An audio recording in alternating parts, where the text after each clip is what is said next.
Bayangin begini ya, habis dihantam kontraksi ekonomi di tahun 2020, banyak orang sempat mikir, wah, ini Indonesia bakal lama banget pulihnya nih. Tapi ternyata kenyataannya beda. Ekonomi kita justru pulih cepat, terus stabil lagi. Dan dari 2023 sampai 2025, pertumbuhannya bisa dijaga di sekitar 5%. Itu bukan angka kecil, bro dan sis. Itu nunjukin kalau Indonesia memang cukup resilient, cukup tahan banting, walaupun dunia luar masih rame banget sama ketidakpastian, gejolak harga, konflik perdagangan, sampai tekanan global yang kadang bikin banyak negara keteteran. Jadi kalau dilihat dari sini, kita tuh bukan cuma sekedar bertahan, tapi juga masih bisa jalan pelan-pelan tapi pasti. Salah satu yang bikin kondisi ini tetap terkendali adalah stabilisasi harga beras lewat program stabilisasi pasokan dan harga pangan, plus penguatan stok pangan strategis lainnya. Ini penting banget, karena kalau pangan goyang, dampaknya bisa kemana-mana. Nah, di Indonesia, inflasi masih berada di level yang rendah kalau dibandingkan dengan negara-negara peers. Inflasi kita ada di sekitar 2,9% year on year, relatif rendah dan masih stabil kalau dibandingkan dengan negara seperti Vietnam, Afrika Selatan, dan Meksiko yang ada di kisaran sampai 4%. Bahkan ada juga negara yang tekanannya jauh lebih berat, contohnya Argentina dengan inflasi 91,8% dan Turki yang mencapai 32,9%. Coba bayangin, itu udah bukan sekedar tinggi, tapi benar-benar bikin daya beli masyarakat bisa kebanting jauh. Di kawasan Asia juga ada beberapa negara seperti Thailand dan Tiongkok yang malah menghadapi deflasi. Nah, kondisi deflasi ini juga bukan kabar enak, karena artinya permintaan di dalam negeri nggak terlalu kencang. Jadi tantangannya pindah dari inflasi tinggi ke lemahnya dorongan pertumbuhan. Jadi kalau lihat konteks ini, Indonesia masih termasuk yang lebih stabil dan lebih sehat secara makro. Kalau kita masuk ke kinerja ekonomi Indonesia di triwulan ketiga, pertumbuhan ekonomi kita tumbuh 5,04%. Ini didorong oleh permintaan domestik yang tetap kuat, kinerja ekspor yang juga bagus, kompetisi yang resilient, serta optimalisasi belanja pemerintah. Jadi bukan cuma satu mesin yang kerja, tapi banyak mesin sekaligus. Setelah sempat terkontraksi di tahun 2020, ekonomi kita pulih cepat dan stabil. Dan dari 2023 sampai 2025, pertumbuhan itu dijaga di sekitar 5%. Lagi-lagi, ini bukti bahwa Indonesia cukup tahan menghadapi dunia yang masih penuh ketidakpastian. Bahkan ketika banyak negara harus mikir keras soal pelemahan permintaan, tekanan harga, dan ketidakpastian fiskal, kita masih bisa menjaga ritme. Kalau dilihat dari komponen pengeluaran, konsumsi rumah tangga sebagai penyumbang terbesar PDB tumbuh sebesar 4,89% pada triwulan ketiga. Ini penting banget, karena konsumsi rumah tangga itu ibarat napas utama ekonomi Indonesia. Kalau rumah tangga belanjanya jalan, toko jalan, pabrik jalan, distribusi jalan, logistik jalan, semuanya ikut bergerak. Lalu investasi atau PMTB tumbuh 5,49%, yang mencerminkan optimisme pelaku usaha. Artinya, dunia usaha masih lihat peluang di Indonesia. Mereka masih percaya buat ekspansi, nambah kapasitas, dan jalanin proyek baru. Ekspor juga tumbuh lebih tinggi, meningkat sebesar 9,91%, sementara impor tumbuh lebih rendah. Nah, ini bikin dampak net ekspor ke perekonomian jadi makin kuat. Net trade ya teman-teman, jadi secara bersih perdagangan luar negeri kita kasih dorongan positif ke pertumbuhan. Di sisi lain, konsumsi pemerintah tumbuh 5,49%, sejalan dengan akselerasi belanja pemerintah di kuartal 3 yang tumbuh tinggi, dan ke depan juga akan terus didorong pertumbuhannya di kuartal 4 ini. Kalau Anda lihat, yang di triwulan sebelumnya, belanja pemerintah sempat negatif. Jadi, di periode sebelumnya, angka pertumbuhan belanja pemerintah itu minus. Sekarang, arahnya sudah berhasil dibalik. Jadi dampak belanja pemerintah APBN ke ekonomi menjadi positif. Dulu jadi negatif. Sekarang pemerintah ikut menggerakkan perekonomian.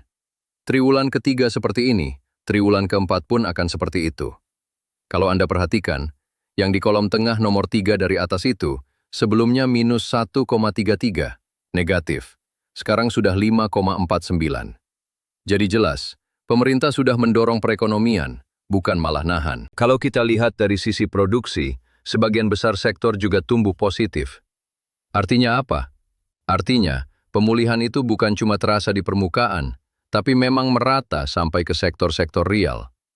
Manufaktur tumbuh 5,54%, perdagangan tumbuh 5,59%, transportasi 8,62%, lalu informasi dan komunikasi sebesar 9,65%. Ini tinggi banget dan menunjukkan bahwa aktivitas ekonomi masyarakat, distribusi barang, mobilitas, sampai aktivitas digital, semuanya memang lagi aktif. Sektor konstruksi juga tumbuh stabil, jadi pembangunan fisik tetap jalan. Sementara pertambangan sedikit terkoreksi karena ada moderasi harga komoditas. Ya, karena harga komoditas dunia memang turun. Jadi kalau sektor tambang agak melambat, itu lebih karena faktor harga global, bukan karena ekonomi kita tiba-tiba lemah. Justru sektor lain masih cukup kuat untuk menopang. Nah, yang menarik lagi, sektor pertanian yang didukung program prioritas Pak Presiden meningkat drastis dari 1,62% pada kuartal 2 menjadi 4,93% pada kuartal 3. Ini lonjakan yang lumayan besar, dan ini dilakukan bukan cuma biar angka terlihat bagus, tapi guna meningkatkan kesejahteraan petani, mendukung pengentasan kemiskinan, dan mencapai tujuan ketahanan pangan. Jadi ini bukan sekedar sektor bertumbuh, tapi sektor yang punya dampak sosial langsung. Kalau pertanian naik, petani dapat manfaat, rantai pasok pangan makin kuat, dan ketahanan pangan nasional juga makin kokoh. Itu yang di tengah atas tadi. Jadi kalau dilihat semuanya, memang sudah berbalik ke arah positif dari semua sektor. Ini bukan cerita 1-2 sektor doang, tapi hampir semua lini bergerak ke jalur yang benar. Penguatan sektor pariwisata domestik juga ikut menopang pertumbuhan di sektor transportasi dan di sektor akomodasi serta makanan minuman. Dua sektor itu tumbuh kuat di kuartal 3, masing-masing sebesar 8,65% dan 8,43%.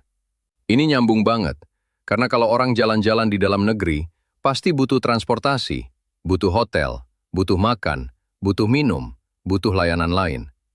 Jadi pariwisata domestik itu punya efek berantai yang panjang. Satu orang jalan liburan, efek ekonominya bisa ke sopir, ke hotel, ke restoran, ke UMKM, ke tempat wisata, sampai ke penjual kecil di sekitar lokasi. Jadi kalau pariwisata domestik menguat, ekosistem ekonominya ikut hidup. Saya coba lihat satu momen ya, ada nggak di sini? Boleh saya lihat nggak? Tunggu ya, sebentar nih. Oke. Secara keseluruhan, konsumsi yang kuat, investasi yang terjaga, dan ekspor yang meningkat menjadi pendorong utama pertumbuhan ekonomi Indonesia di triwulan terakhir ini. Dan ke depannya, kita lihat juga masih ada ruang untuk dorongan yang lebih besar. Next. Kalau kita masuk ke slide berikutnya, mayoritas sektor ekonomi tumbuh positif. Ini menegaskan bahwa pemulihan ekonomi Indonesia itu merata, bukan cuma dari sisi permintaan domestik, tapi juga global. Nilai manufaktur tumbuh 5,5, pertanian yang tumbuh kencang 4,9, perdagangan juga 5,49 naik. Jadi trennya memang naik. Perdagangan itu lagi dalam jalur penguatan. Jadi dasar-dasarnya semua sedang berbalik dari sisi pertumbuhan ekonomi ini. Kita sedang mengalami akselerasi pertumbuhan dari titik yang sebelumnya lambat. Dengan seluruh sektor berada di zona positif, perekonomian nasional semakin solid dan terus menunjukkan ketahanan yang kuat. Ini penting, karena ekonomi yang solid bukan cuma soal angka PDB, tapi soal seberapa luas manfaatnya dirasakan. Coba kita masuk dikit ke sektor manufaktur. Sektor manufaktur terus ekspansi di kuartal 3, tumbuh 5,54% dibanding kuartal sebelumnya, yang hanya mencatat 4,43%. Jadi ada akselerasi yang jelas. Hal ini dikarenakan kuatnya permintaan domestik, ekspor, dan juga ditopang 3 subsektor strategis utama. Nah, ketika manufaktur naik, itu biasanya jadi sinyal bagus buat industri lain juga, karena manufaktur menyerap bahan baku, tenaga kerja, logistik, energi, dan rantai pemasok yang luas. Jadi begitu manufaktur bergerak, efeknya bisa terasa ke banyak lapisan ekonomi. Dari pabrik sampai pedagang kecil, dari distribusi sampai konsumsi, semuanya bisa kena dampaknya. Nah, di tengah pembahasan serius seperti ini, ada juga momen obrolan yang santai, tapi justru bikin suasananya terasa lebih dekat. Pak Menteri, ini Pak kenaikan gaji PNS sekarang gimana Pak? Kelanjutannya? Kemarin kan Bapak. Saya belum tahu. Nanti saya diskusikan sama teman-teman di kantor. Katanya ngomongnya mesti gitu sekarang, nggak boleh ceplas-ceplos. Tapi nggak apa-apa Pak, Ceplas-ceplos dikit aja. Lalu dijawab, nggak boleh, nanti saya dimarahin. Jadi gini aja, saya belum tahu yang mana yang saya bisa kasih-kasih lagi ya. Nah, bagian begini tuh terasa sangat natural, karena di tengah forum ekonomi yang serius, ada juga selipan obrolan santai yang bikin audiens merasa dekat, tidak kaku, dan seperti lagi ikut dengar percakapan langsung.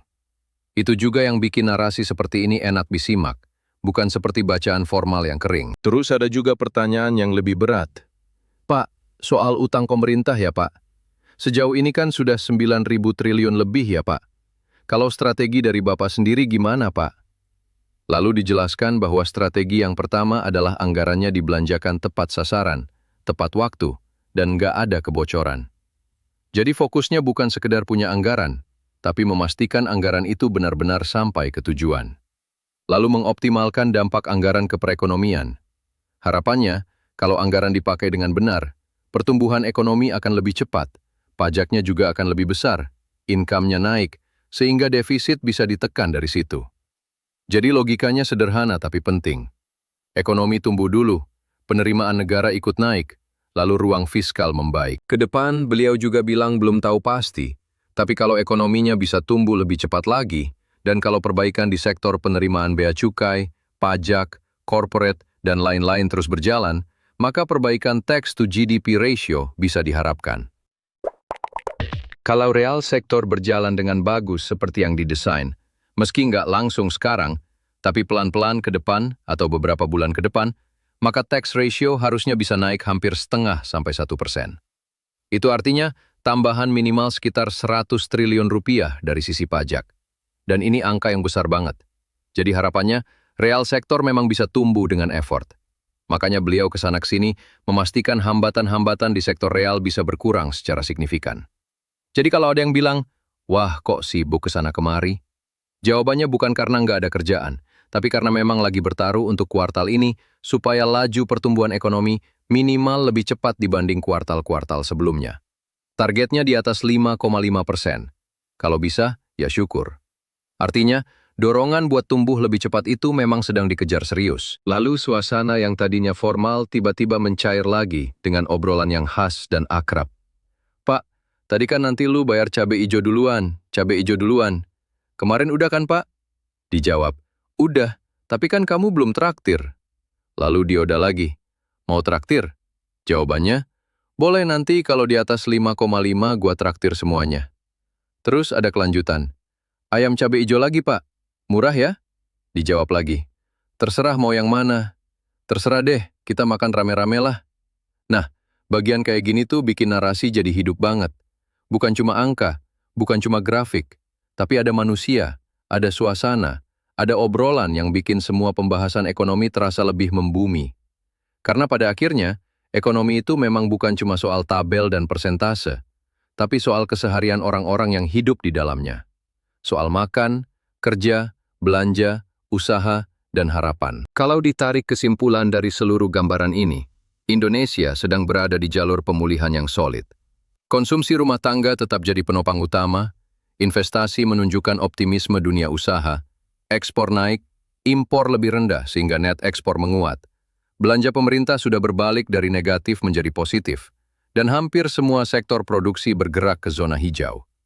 Manufaktur ekspansi, perdagangan naik, transportasi melesat, informasi dan komunikasi tumbuh tinggi, pertanian membaik drastis, pariwisata domestik menopang sektor jasa, sementara inflasi tetap terkendali di level rendah dibanding banyak negara lain. Ini semua membentuk satu cerita besar. Indonesia masih punya ketahanan, masih punya daya dorong, dan masih punya ruang buat tumbuh lebih kencang lagi. Dan justru disitulah optimisme itu lahir. Karena ketika dunia masih penuh ketidakpastian, kita bisa lihat bahwa fondasi ekonomi Indonesia masih cukup kuat untuk berdiri tegak. Ketika banyak negara bergelut dengan inflasi tinggi atau bahkan deflasi, kita masih bisa jaga kestabilan harga.